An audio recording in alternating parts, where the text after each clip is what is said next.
We can no longer afford to allow these imperialists to dominate the world and to determine the destiny of humanity. They need to be overthrown as quickly as possible.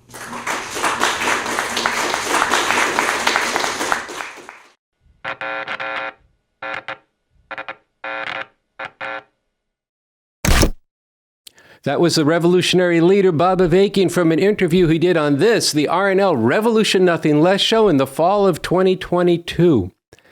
This, today, is our 198th episode on May 30th, 2024. My name's Andy Z. I'm a host of the show.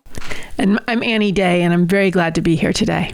And what you just heard, that we can no longer afford to allow these imperialists to determine the destiny of humanity, is what this show is about. An actual revolution for a radically new and fundamentally different world. And we base ourselves on the new communism developed by Bob Avakian, somebody who recognizes that it is a scientific fact that the world could be a whole different way.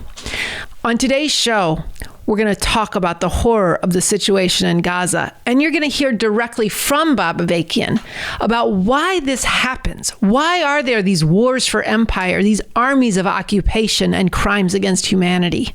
Yes, and then we're going to talk about a call that we're putting out very soon for Revolution Summer 2024. And we're going to talk about that in relationship to July 4th.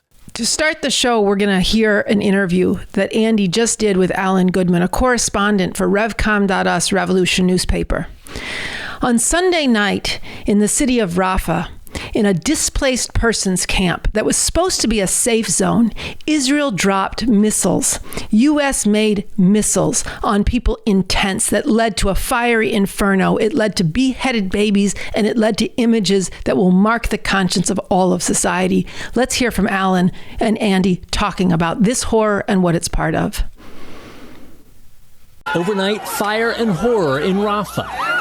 An Israeli airstrike at a camp for displaced civilians, setting tents and cars aflame. Fire crews in Hamas-run Gaza say at least 40 people were killed, many of them women and children. One of the deadliest bombings in Rafah of the entire war. The Red Crescent says it happened in a designated safe zone. The attack triggered global outrage. Horrifying scenes of bodies burned and mutilated beyond recognition. Alan Goodman, welcome back to the Revolution Nothing Less show. Thanks. I really appreciate the opportunity to be on the show. Well, your dispatches every week on the situation in Gaza overall and on the West Bank, the genocide being committed by Israel with the full backing of the United States, they're very important. And I want to encourage our viewers to go back and see the previous segments. Last week, you spoke about this Israeli-created famine, a man-made famine, almost unprecedented kind of event. It's quite horrific. And we warned of the possibility of an invasion of Rafah, and now that has occurred on a really horrific basis. I wonder if you could talk first about what happened this past Sunday that's really dominated a lot of the news of the situation in Gaza, and rightly so. Yeah, if you've been following the news, you've seen literally hellish images of fire, thick black smoke in the air. And I want to talk a little bit about the human victims who were killed in that Israeli missile attack, and including people who were burned alive. And again, this is just really hellish. I was reading Al Jazeera had a reporter in the hospital, the Kuwaiti specialty hospital in Rafah, where people were taken. And let's just make a point here as I share this experience. That hospital has now been shut down. It's not operative in Rafah anymore by Israel. But Al Jazeera described the scene in the hospital, and I have to share a little of this. A little girl in pink pajamas is settled on a bloodied bed in the hospital, her face bewildered as she blinks repeatedly. Shrapnel from this U.S.-made missile tore a gaping wound in her torso, which was hastily bandaged when she first came to the hospital. And medics were at the time Al Jazeera was there, were trying to decide frantically whether or not to remove some of the gauze and treat her further. Her parents hovered around holding their 2 other young children.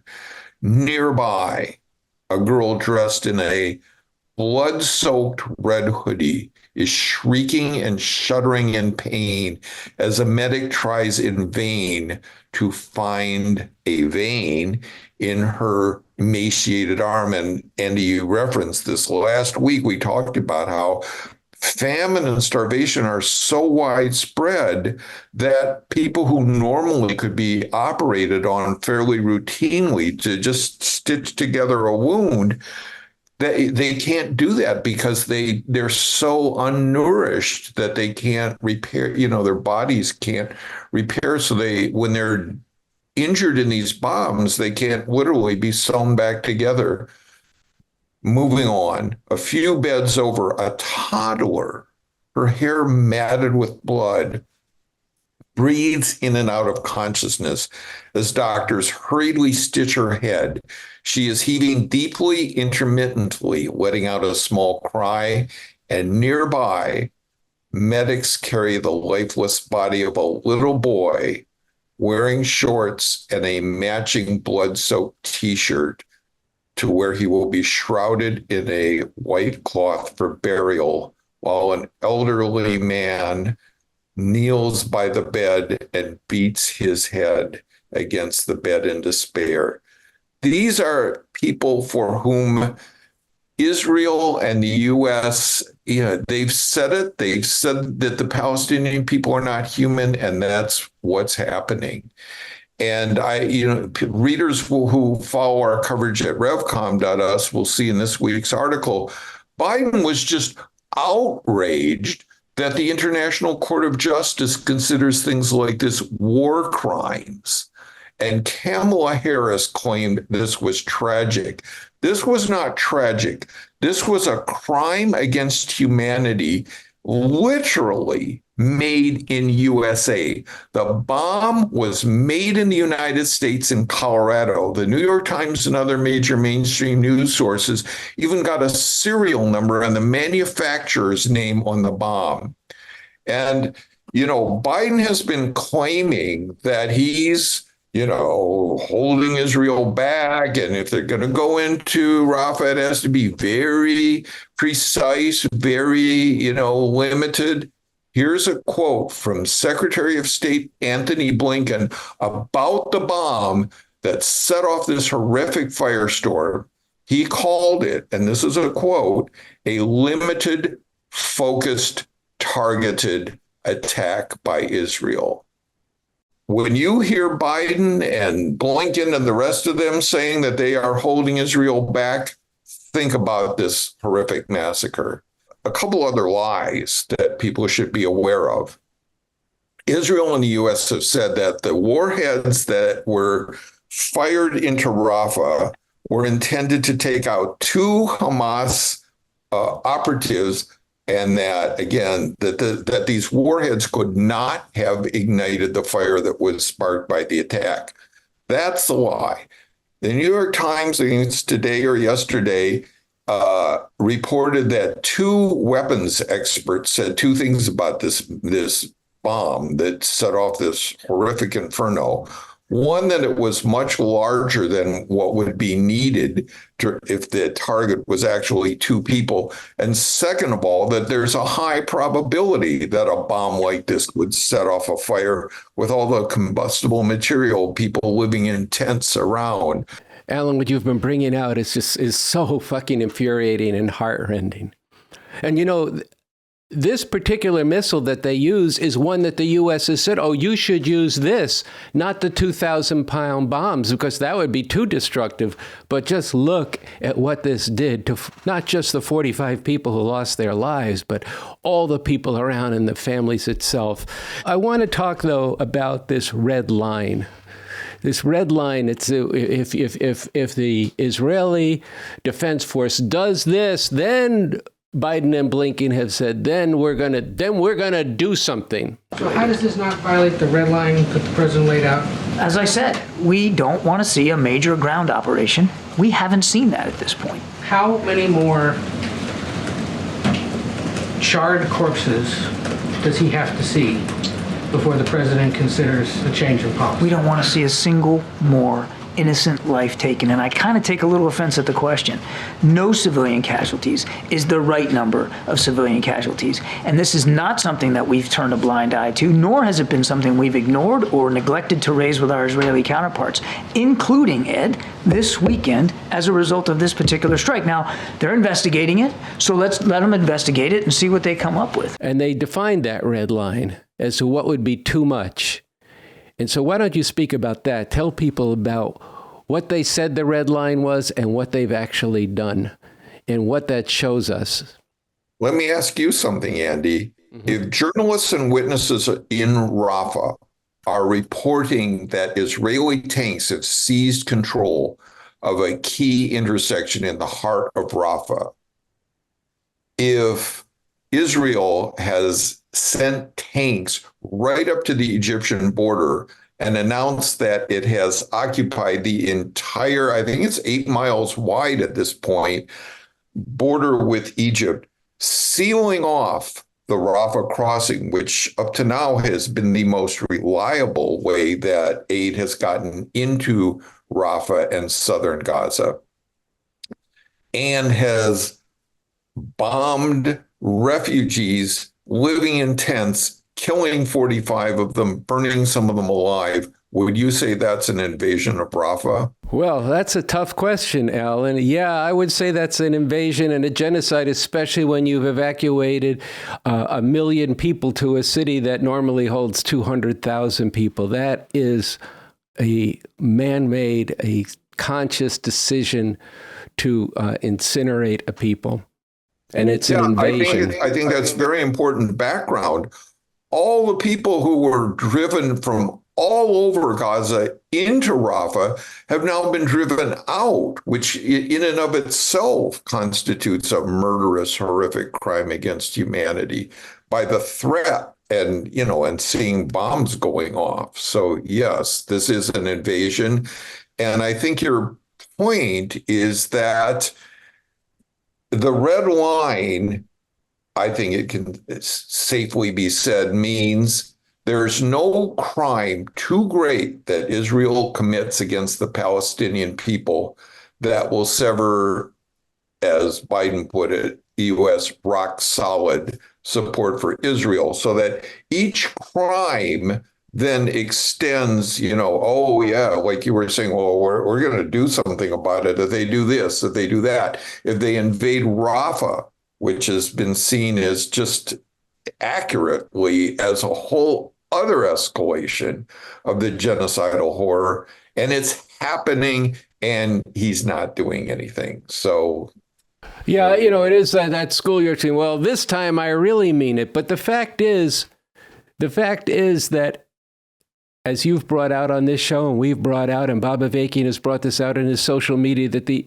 U.S. imperialists depend on Israel to be the gendarme, to be the police dog, to be the attack dog in the Middle East, and that Israel is an existential, from their perspective, they have to wipe out and commit this genocide against the Palestinian people. And the fact that this red line keeps moving to a place that's never going to exist is even having now to be taken up by some of these columnists who have been defending Israel, such as Bret Stephens in the New York Times, who has written, well, let's get real. If you want to win a war, you got to commit these kinds of crimes. And it actually details things that the U.S. has done over the years and upholding them. Yeah, I wanted to add that Nikki Haley, remember the rational alternative to Trump, the one who, the non-fascist, supposedly, she was in Israel while all this was going on, and she wrote on one of these bombs, quote unquote, finish them, which I actually believe is what Trump said. So these are the stakes of things here. This is a genocidal slaughter. There's no force in the powers that be that is going to stop this, absent the kind of mass struggle that we need. All right, Alan, before we close today, do you want to give a last comment, an overview of the situation that we're facing? Well, everything that we've been talking about is taking place in the context of other massacres going on just 2 days after the one that we're talking about in Rafah. Israel killed 21 people in Al-Mawasi, which is supposed to be a safe evacuation zone. Hospitals are shutting down, as I mentioned. The World Central Kitchen, again, had to suspend their operations. Famine is spreading. This is an emergency, and I'll just repeat it. I'll repeat the way I closed last week. What we all do has to be commensurate with the horror that's going on and the stakes involved. Okay, Alan, thank you once again for this contribution to the RNL Revolution Nothing Less show. It's good to be here. Thanks for the work you're doing. All right.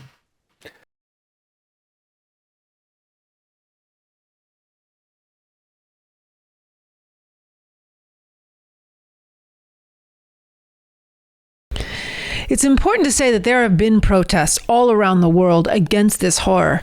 Protests at college campuses, which we've covered, and protests internationally, in particular sparked by what happened with this massacre on Sunday. One thing we want to highlight is some protests that have been going on within Israel itself. On Friday, a pretty significant thing where these protesters heroically went up against what is a tremendously repressive society and protested not just the crimes of their government, but they protested at the U.S. Embassy to call out the genocidal support being given by Joe Biden.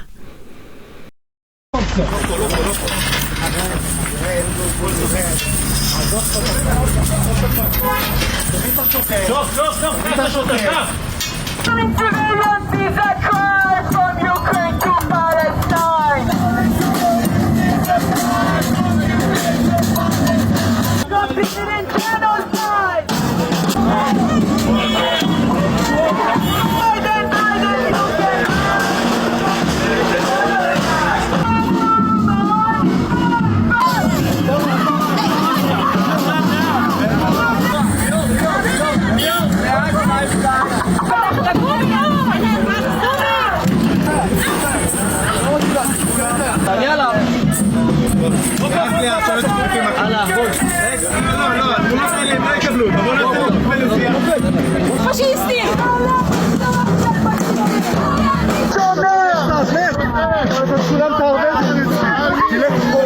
Then we want to show a video of a protest that just happened in response to that tent massacre in Rafah, where Palestinians and Israelis protested together at Hebrew University. And you'll see in this video, in that sea of Israeli flags, they went up against these fascist Israeli Zionists who were chanting, "Go to Gaza, may your village burn."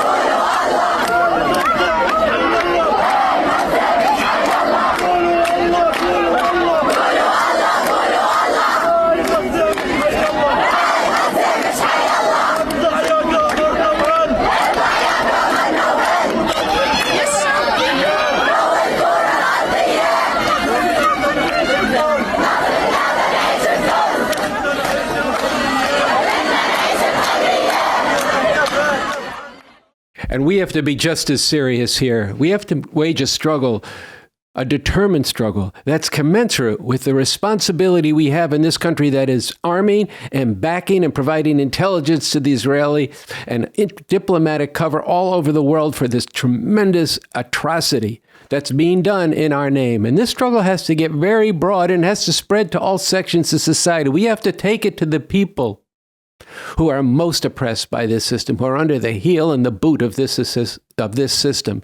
We need to go very broadly, involving people in the struggle, doing actions that make it clear that we refuse to accept this genocide being done in our name. And we need to be uniting broadly with people. And we put forward the slogan, "Stop the U.S.-Israeli genocide of the Palestinian people now." And this is a basis to unite everybody who can be united who wants to do that. And within that, then, there needs to be a lot of struggle and discussion and debate around what is the fundamental cause of all this injustice and oppression. What is necessary for us to put a stop to it and to uproot it, which is our scientific understanding, as Bob Avakian has said in his 33rd dispatch, Revolution, the social media post, which you need to be going to every day. That it is our scientific understanding that all of the injustices, all of the oppression is fundamentally rooted in this system of capitalism, imperialism. And while resistance against this is very important, it will require a revolution to overthrow this system and bring into being a fundamentally different and truly emancipating system in order to actually eliminate and uproot all this injustice and oppression.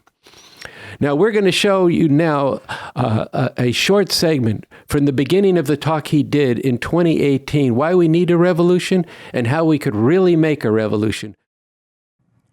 Wars of empire, armies of occupation, and crimes against humanity. Raiding and other forms of violent conflict between different peoples can be found going back to early societies long ago. But the emergence of class-divided societies and civilizations based on conquest, slavery, and other forms of exploitation and oppression has for millennia led to wars that have caused death and destruction on a massive scale. This has been especially so once the production and exchange of commodities, things produced for exchange, rather than for direct use by those who produce them, developed on a large scale, and means of transport were developed that enabled commodities to be exchanged and markets for exchange to be actively sought over a large and increasingly expanding territory. Wars were then fought to conquer markets and trade routes, as well as sources of raw materials, and to enslave and exploit conquered peoples.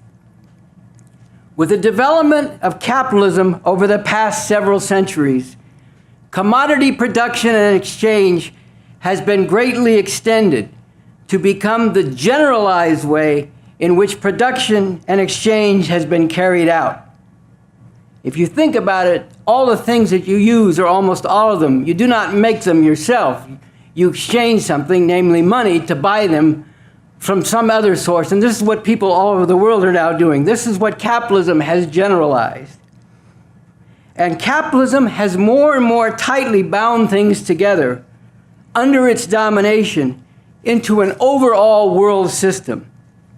But this system of capitalist imperialism is marked by profound divisions between different classes and groups of people within each country, between a small number of capitalist imperialist countries and the countries under the domination of these imperialists, particularly in the third world, that is Latin America, Africa, the Middle East, and Asia, and divisions between imperialist countries themselves, whose rivalry has revolved to a significant degree around their contention for control of colonies and people to exploit in the third world.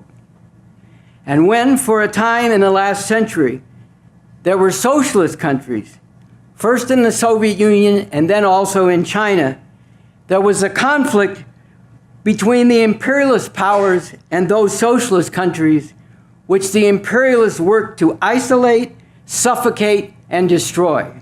All this led to 2 world wars in the last century, in which tens of millions of people were killed, including huge numbers of civilians. Since the end of World War II in 1945, the divisions that marked the world within the overall framework of domination by the capitalist imperialist system have led to continual wars. Wars where imperialist powers have unleashed massive violence against people fighting for liberation from imperialism in countries of the Third World, such as the war in Vietnam, where the U.S. slaughtered several million Vietnamese and poisoned much of the soil of that country with chemical weapons. War crimes and crimes against humanity that the U.S. imperialists have continued in all parts of the world, including today, for example, in the Middle Eastern country of Yemen, where because of bombing and other actions by Saudi Arabia and the United Arab Emirates, backed, armed, and aided by the U.S., 1 million people, including large numbers of children, are suffering and many are dying from the terrible disease cholera. And 8 million people, more than a fourth of the population, are facing starvation. And there are wars between different oppressive forces, including wars where imperialist powers fight each other not directly, but through proxies, such as the war which has devastated Syria over the past several years, where the U.S. and Russia have backed, armed, and aided different factions. While another world war, which especially with the arsenals of nuclear weapons in the hands of the U.S. and Russia, China, and some other countries, could lead to destruction and death on a massive scale, and could even bring about the extinction of the human race, while this has so far been avoided, so long as the capitalist imperialist system continues to dominate the world, and the profound divisions this embodies and enforces continue to exist, the danger remains of a far more devastating war than anything previously endured by humanity. Only through the overthrow of this system, including in its greatest centers of power in the imperialist countries themselves, an overthrow carried out also with the aim of preventing these imperialists from launching an all-out war of annihilation. Only in this way can we advance toward the goal of overcoming the divisions among human beings that embody exploitation and oppression and lead to violent conflict, and finally make a reality of the dreams and aspirations of so many for a world without war.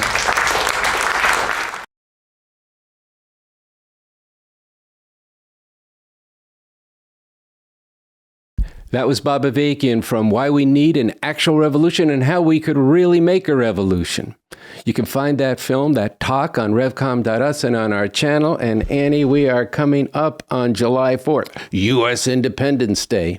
Yeah, the day of celebrating the grotesquerie of American empire. Yeah, and he ends that segment by saying, to get rid of empires and wars of occupation and all the divisions among humanity requires revolution. It requires a revolution to get rid of this system, and that has to be guided by the new communism, which is about the emancipation of all of humanity.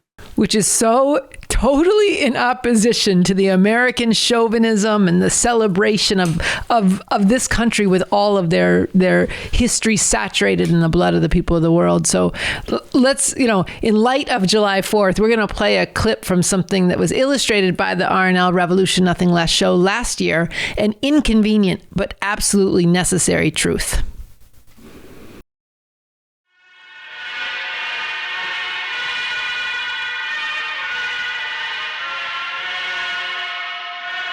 An inconvenient but absolutely necessary truth for July 4th. The U.S., founded in slavery, has perpetrated genocide against Native American people.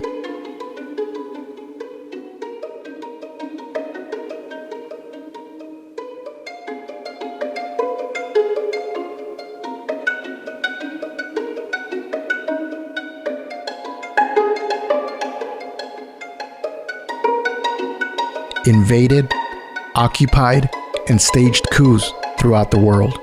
September 11th, 1973, a U.S.-backed coup in Chile led by General Augusto Pinochet ousted Chile's democratically elected president, Salvador Allende. The CIA has released documents that show its role in the 1953 coup. That is the coup that toppled Iran's democratically elected prime minister, Mohammad Mossadegh. Shortly after his election, the CIA began to plan his overthrow.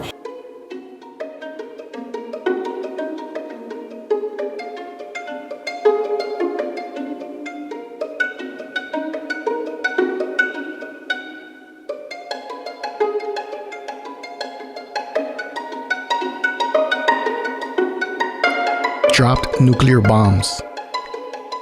This is Hiroshima. The day after the atom bomb exploded, 30% of the city's population was killed. Napalmed farming villages. Trained legions of baby-killing death squads. Assassinated leaders they didn't like. Patrice Lumumba became the Congo's first prime minister after it gained independence in 1960, but he was only in office for a few months, which led to him being ousted in a coup, imprisoned, tortured, and later executed. Terrorized wedding parties with drone bombings. We were having a traditional marriage ceremony. One of the missiles hit the car was totally burned. Blood was everywhere, and the people killed and injured were scattered everywhere. And now, they are bringing humanity closer to the brink of catastrophic, even nuclear war, with their imperialist rivals in Russia and China. And they've lied about every bit of this in the name of life, liberty, and the pursuit of happiness.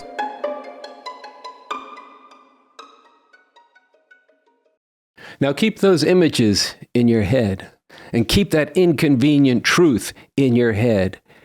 And carefully listen to this piece that appeared on Revcom.us last summer called Allegiance. And think about where you stand in relationship to all that you've just seen and what the comrades who are going to be reading this are saying. Allegiance. Allegiance. No to this republic of the so-called United States of America with its blood-soaked red, white, and blue rag, and the system for which it stands, the economic and political system of capitalism, imperialism. A republic whose national anthem was written by a slave owner. Oh, say, can you see all the slavery? A republic deeply divided under the rule of oppressors, with liberty and justice denied. A republic founded on slavery and genocidal robbery, keeping millions of black people in chains for generations, killing off huge numbers of Native Americans and stealing their land, waging a war that ripped off half of Mexico, greatly expanding slavery. A system that from the start and down to today has been grounded in heartless exploitation, using and abusing masses of people to create wealth for the few, with violent white supremacy, male supremacy, and gender oppression built into and enforced by this system, plundering people in all parts of the world, destroying the environment, and waging unjust war after war, even to the point of threatening the very existence of humanity, killing off hope for a decent future or any future at all. Yes, to a radically different republic and much better system. A new socialist republic. A system which will move to abolish and uproot all this madness and give the highest expression to people's humanity and a future corresponding to people's highest aspirations. To people everywhere, in every part of society, the cause we should be dedicated to and the allegiance we should hold is represented not by the U.S. Constitution, a document written by and serving the interests of slave-owning and capitalist exploiters from the founding of this country down to today.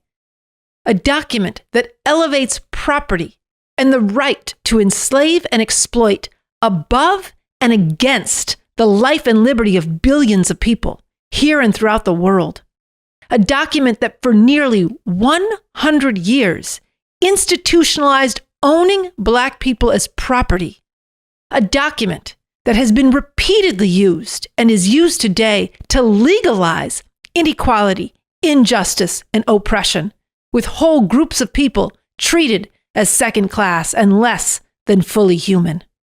We can do much better than this.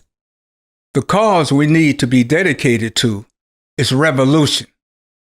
To abolish and uproot this system we are now forced to live under and bring into being a new system based on the Constitution for the new socialist republic in North America, which provides a sweeping vision, a firm foundation, and concrete blueprint for a radically different and emancipating society and world, with the abolition of all inequality, oppression, and exploitation. We are the Revcoms, revolutionary communists. Working every day for the revolution that is urgently needed to bring down this system of capitalism imperialism and bring into being a fundamentally different and far better system. Working to spread this revolution everywhere, organizing thousands and then millions into the ranks of this revolution so that there is a real chance to win. To people everywhere, in every part of society, join us as revolutionary emancipators of humanity. Not murderous enforcers or mindless accomplices of the injustice, degradation, and devastation of this system of capitalism imperialism and its terrible consequences for humanity. A challenge. If anyone wants to claim that what we have said here is not right, then let them have the courage to put that on the line, directly up against us and the knowledge we are bringing. And it will become even more clear that what we say is the truth, a powerful truth that people need to know about and take up.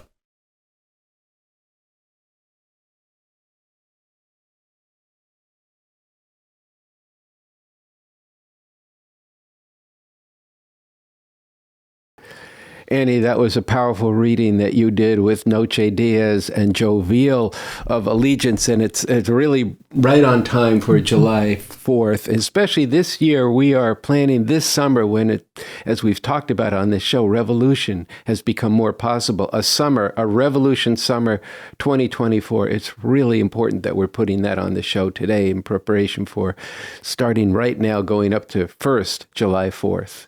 Yeah, I mean, I think that challenge at the very time when the actual reality of this country is being laid bare in every bomb that gets dropped on the people of Gaza, in the babies being torn apart that people are watching in front of their eyes, that the actual challenge to people about where they're going to stand, not just that, yes, to come to hate what this country does and has been in its whole history, but actually to change where they are standing in terms of where their allegiance lies.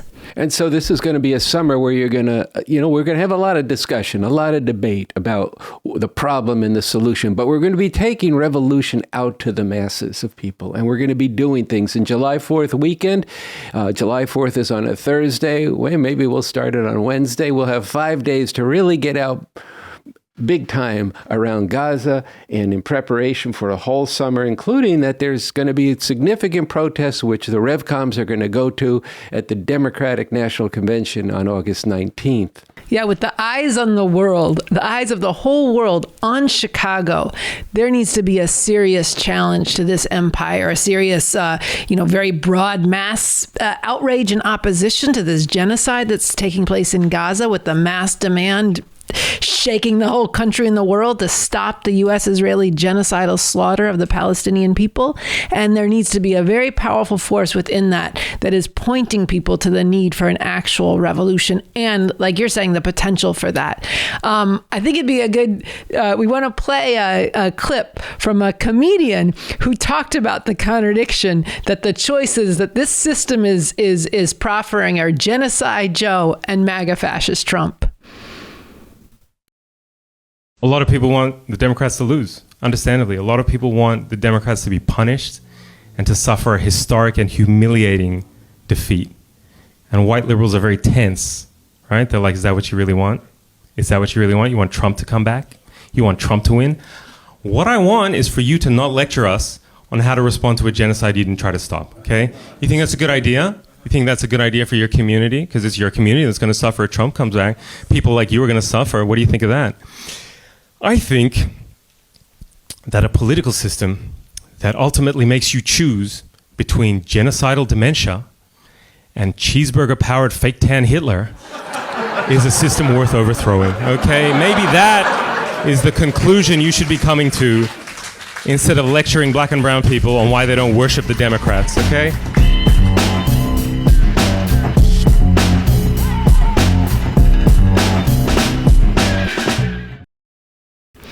So that was comedian Amar Rahman, and I really recommend people go to his social media and watch the whole clip that segment is from, where he just rips into what Biden's whole history has been in relationship to the crime bills in the 80s and the 90s that led to just vicious mass incarceration. We're going to be talking a lot more about Revolution Summer 2024 in upcoming episodes of the RNL Revolution Nothing Less show. On Instagram this past week, the Bay Area REVCOM Corps for the Emancipation of Humanity posted this short video that speaks to this summer. University, high school, and middle school students, and anyone who gives a damn. Summer 2024, spend it with the REVCOM Corps for the Emancipation of Humanity. Donate now at revcom.us/donate. You have choices to make this summer. You can focus on self-care. Try to block out all the suffering and oppression. You can focus on your hustle, making it big, or just getting by as the world burns. You can waste away playing video games, getting high, or doing other pointless shit. You can fall into depression and anxiety, thinking there's no way out of this, when in fact there is. You can get trapped in the dead end of trying to reform the system when what we need is a whole new system through revolution. Instead, you can work together with others on a common cause, the emancipation of humanity. Strengthen and grow the protests against the genocide in Palestine. Learn about the new communism and the scientific strategy for revolution in study groups and vibrant discussions. Spread what you learn and the leadership of Bob Avakian to diverse communities as you advance as a revolutionary leader. Take part in physical fitness as part of preparing for real revolution. Create a new, uplifting culture through art, music, events, and more creative forms. If you have the heart and determination to fight for a better world, join the REVCOM Corps, Summer 2024. So that gives a sense of what this summer is going to be. But to make it happen is we're going to require funds. It's going to require funds, and it's going to require a mass fundraising organization and operation. And we want to invite everyone here watching. Make a contribution right now. If you make a $100 contribution, go to the revcom.us website and you'll see you can receive this t-shirt. No fascist Trump, no genocide Joe. The whole damn system's got to go. There you go. The whole damn system's got to go. This is a shirt that the Revcoms made and they brought to this People's Conference for Palestine in Detroit. We sent a whole team. We'll have more to say about all of that. Stay tuned to revcom.us. But that took funds. That took funds to send people, and it's going to take funds to impact all of society with this message that the whole system has to go. So make a contribution. Go to revcom.us. Become a Patreon of this show. Patreon.com/the-Revcoms. Look, we have to change all of society urgently to seize on the time where revolution really is more possible. People have to know that there's the chance to make a revolution, all of that, to impact society, to get out the word about Bob Avakian's work. That's going to require big funds. So make a contribution. And more than that, prepare to get organized to ask others to make a contribution. So we want to invite people watching. We are going to have a live stream to raise big funds later this month, but we want to ask you to be part of it, to be part of planning it, to be part of conceiving it. Sign up if you go to our comments at the bottom of this video, or you can DM us at the Revcoms or write to the revcoms@gmail.com and send us your ideas. We're going to have a Zoom call to organize this live stream later this week. All right, and I appreciate that you said become a patron of this, the RNL Revolution Nothing Less show. This is our 198th episode. We're approaching the 200th episode. And it's very important going into this Revolution Summer 2024 and into this whole very decisive year where the future is really hanging in the balance, that this show's audience grows. I want to show you now, and we want to show you, to conclude today's show, a 1-minute introduction to the 100th show of the RNL Show to close out today's program, and that you can spread that as part of spreading this program to your friends and winning people to come and be regular watchers of our show. So with that, Annie, I think we're going to say goodnight for this, the 198th program. We'll see you next week, Thursday night at 5 p.m. Pacific Time, 7 p.m. Central Time, and 8 p.m. Eastern Time. And you can watch it all week long on YouTube at the Revcoms. The first episode. But there is a way out of all that oppresses we need people a revolution. here and around. Anything else in a final analysis is bullshit. This is a show about revolution. The whole damn system! To get organized for an actual revolution. Break all the chains! We have to make a revolution. George Floyd was murdered. To protect this planet. The right to abortion nationwide hangs in the balance. Nuclear warfare. The world is running out of time. What makes the RNL Show the most important program on the internet is that we bring the way out of this madness through a real revolution